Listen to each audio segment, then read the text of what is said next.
السلام علیکم ورحمۃ اللہ وبرکاتہ۔ واقعہ کربلا سے جو چیز مجھے سیکھنے کو ملی، شاید آج کوئی بھی مکتبہ فکر اس چیز کا ذکر نہیں کرتا۔ حضرت اقبال رحمۃ اللہ علیہ فرماتے ہیں، موسیٰ و فرعون شبیر و یزید این دو قوت از حیات آیت پدید۔ یہ وہ دو مختلف نظریات ہیں، یہ وہ دو مختلف قوتیں ہیں جو ہمیشہ سے ایک دوسرے کے برسر پیکار رہی ہیں، لیکن سلوشن کیا نکلتا ہے؟ اس دور میں بھی لوگ اس طرح کے ہوتے ہیں، جس طرح آج ضرورت سے زیادہ پڑھ لکھ گئے ہیں اور کہتے ہیں کہ جناب امریکہ کے پاس تو بڑی ریسورسز ہیں، امریکہ کے پاس پاور ہے، امریکہ کے پاس یہ سپر پاور ہے، امریکہ کے پاس محلات ہیں، پیسے ہیں، سب کچھ ہے، جا کے سجدہ ریز ہو جاؤ۔ شاید اس دور میں بھی کسی نے یہ کہہ دیا ہوگا کہ بظاہر تو یزید جیت گیا، لیکن مورخ کس کو زندہ رکھتا ہے؟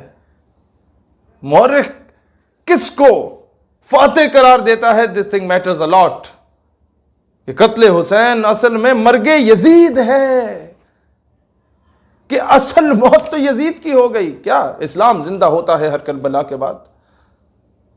اور حقیقت ابدی ہے مقام شبیری، وہ ہمیشہ سے اٹل ہے۔ جو مقام شبیری ہے دیٹ ریمینز کانسٹنٹ۔ دین ہوتا کیا ہے؟ بدلتے رہتے ہیں انداز کوفی و شامی، وہ کوفے والوں کے انداز بدلتے رہتے ہیں۔ وہ سو کالڈ جو خود کو کہتے تھے ہم مظلوم ہو گئے، ہمارے ساتھ زیادتی ہوگی، آپ آئیں امام ہماری مدد کے لیے آئیں، لیکن اینڈ ٹائم پہ حضرت مسلم بن عقیل کے ساتھ کیا ہوا رضی اللہ تعالیٰ عنہ؟ امام حسین علیہ السلام کے ساتھ کیا ہوا؟ وہی لوگ پھر گئے۔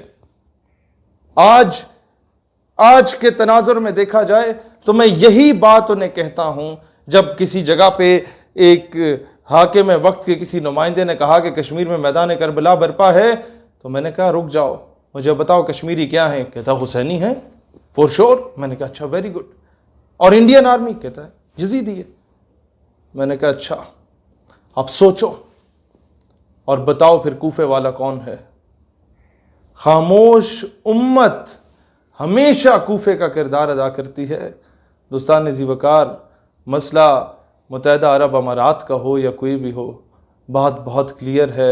قافلہ حجاز میں ایک حسین بھی نہیں، قافلہ حجاز میں ایک حسین بھی نہیں، گرچہ ہے تاب دار ابھی گیسوئے دجلہ و فرات، ابھی بھی وہ تیل ابل رہے ہیں یہاں کے جتنے مڈل ایسٹ کے یہ ذخائر ہیں، کول ریزروز ہیں، آئل ریزروز ہیں، گیس ریزروز ہیں، اکنامکلی بہت زیادہ بہتر ہیں یہ تمام گلف سٹیٹس اور مڈل ایسٹ کی سٹیٹس، لیکن کیا ہے؟ قافلہ حجاز میں ایک حسین بھی نہیں۔ کیوں؟ عقل و دل و نگاہ کا مرشد اولی ہے عشق۔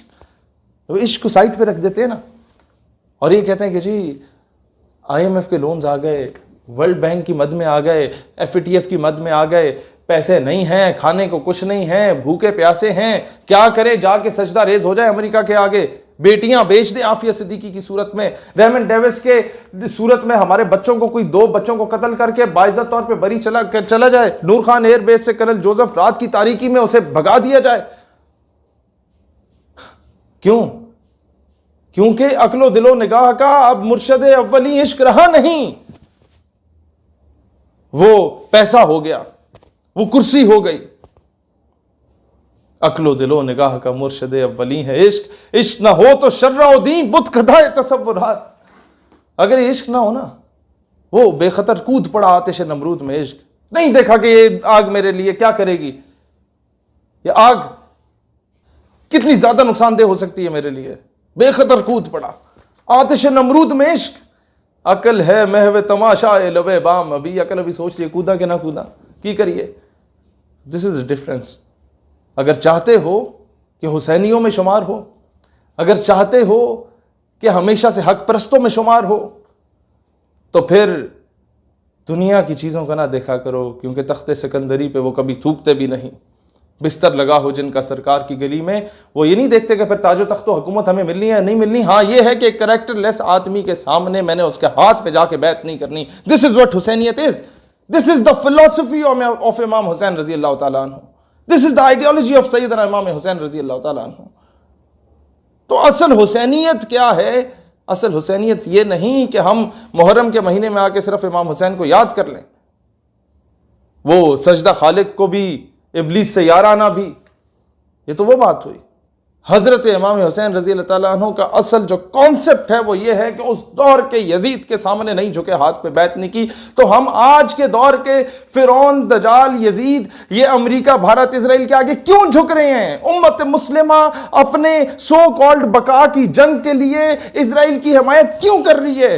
اگر میں اپنے نام کے ساتھ کئی جگہوں پہ صرف شہیر سیالوی لکھتا ہوں، قوم میری عوان ہے، میں نے کہا عوان لکھنے کا حقدار میں صرف تب ہوں گا، اپنے نام کے ساتھ ملک لکھنے کا حقدار میں تب ہوں گا جب میں حقیقی معنوں میں یہ حضرت علی رضی اللہ تعالیٰ عنہ کی اولاد میں سے ہیں، عوان، میں مولا علی شیر خدا کا حقیقی وارث تب کہلایا جاؤں گا جب میں اس فاتح خیبر کو یہ جا کے بتا سکوں کہ شیر خدا آج میں نے بیت المقدس کو فتح کر لیا۔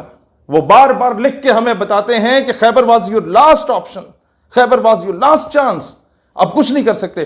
ایوبی رحمت اللہ علیہ کی قبر پہ آ کے لات مارتا تھا صلیبی جنرل اور کہتا تھا کہ آؤ ایوبی اٹھو، ہم پھر آ گئے ہیں، تم نے بیت المقدس فتح کیا نا، اٹھو ہم پھر آ گئے۔ اور لیکن قبر پہ لکھا ہوا تھا، تم کیا سمجھتے ہو ایوبی کے مرنے سے ایوبی مرا؟ نہیں، ساری امت مر گئی۔ وہ حمیت نام تھا جس کا گئی تیمور کے گھر سے، وہ حمیت کو دوبارہ زندہ کرنا ہوگا امت مسلمہ میں، اور تبھی ہوگی ہم اس دن خود کو فخر سے حسینی کہہ سکیں گے جب ہم حقیقی معنوں میں وقت کے یزیدوں کو للکار سکیں، ان کے ہاتھ پہ جو ہمارے یہ سو کالڈ حکمرانوں نے بیعت کی ہوئی ہے اس بیعت کو توڑیں۔ دس از دا کانسیپٹ آف حسینیت۔